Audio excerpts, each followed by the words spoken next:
Oke, jumpa lagi bersama dengan saya di channel Anak Kupang.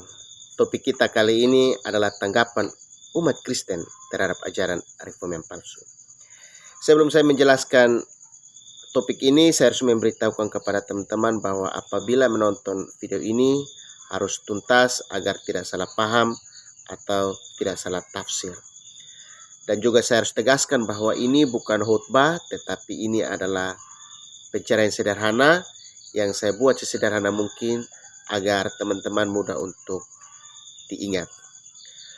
Oke teman-teman, bagaimana tanggapan umat Kristen terhadap ajaran reform yang palsu? Apa tanggapan umat Kristen terhadap ajaran reform yang palsu?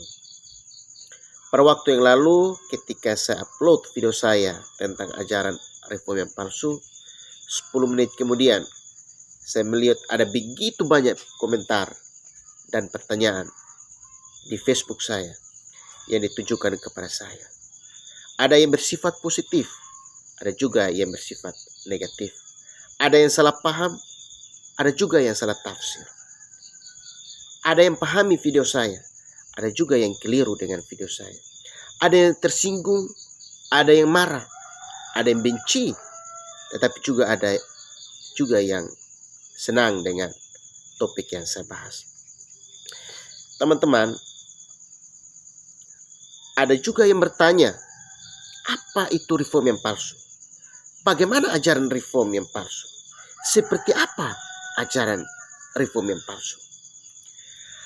Ajaran reform adalah ajaran yang diperbaharui, ajaran yang tidak dibelenggu oleh tradisi-tradisi, ajaran yang berpusat kepada firman Tuhan. Gerakan ini dimulai pada tahun 1517. Apa inti daripada ajaran reform? Inti dari ajaran reform yang mengajarkan kepada kita bahwa kita diselamatkan hanya oleh karena anugerah, hanya oleh karena firman Tuhan, hanya oleh karena iman.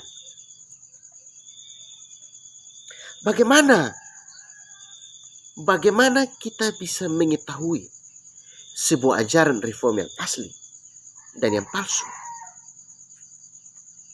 Bagaimana kita bisa mengetahui ajaran reform yang sesuai dengan Alkitab dan ajaran reform yang tidak sesuai dengan firman Tuhan?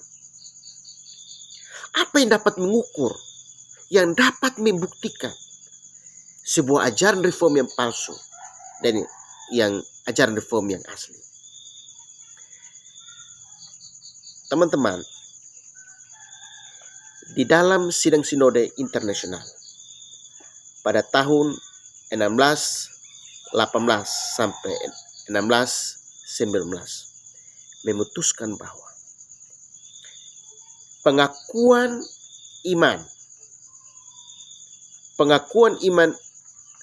rasuli, pengakuan iman Nisea, pengakuan iman Athanasius, pengakuan iman Katekismus Heidelberg, pengakuan iman Belgia, dan pasal-pasal ajaran Northern itu adalah alat yang digunakan untuk dapat mengukur semua ajaran yang palsu dan ajaran yang sesuai dengan firman Tuhan. Teman-teman, apa itu pengakuan iman? Pengakuan iman itu adalah ringkasan firman Tuhan. Pengakuan iman itu adalah bagian daripada ringkasan firman Tuhan. Apa fungsi daripada pengakuan iman? Fungsi daripada pengakuan iman ini supaya kita dapat mengontrol semua penafsiran, semua pengkhotbahan agar sesuai dengan firman Tuhan.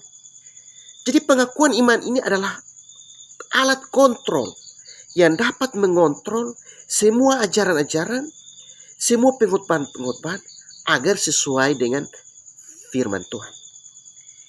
Itu ditulis oleh A.J. Paul di dalam buku Analisis Sintesis halaman 74. Fungsi daripada pengakuan-pengakuan iman juga adalah untuk membentengi, melawan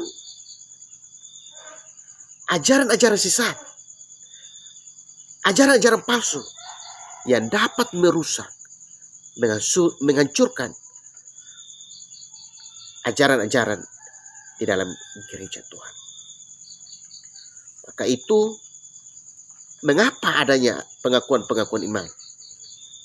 Pengakuan-pengakuan iman ini muncul oleh karena ada begitu banyak ajaran palsu, ajaran sesat, bidat-bidat yang merusak ajaran-ajaran gereja.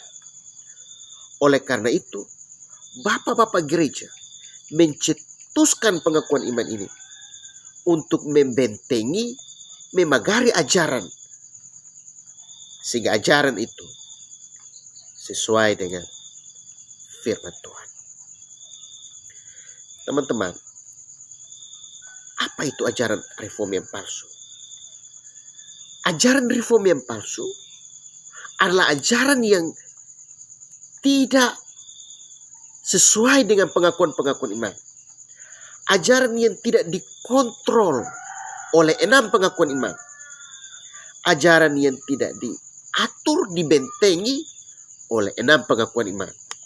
Maka itu adalah ajaran reform yang palsu. Ajaran reform yang asli adalah ajaran reform yang mengajarkan, yang berkhotbah sesuai dengan 6 pengakuan iman yang dicetuskan oleh bapak-bapak gereja. Selamat menikmati.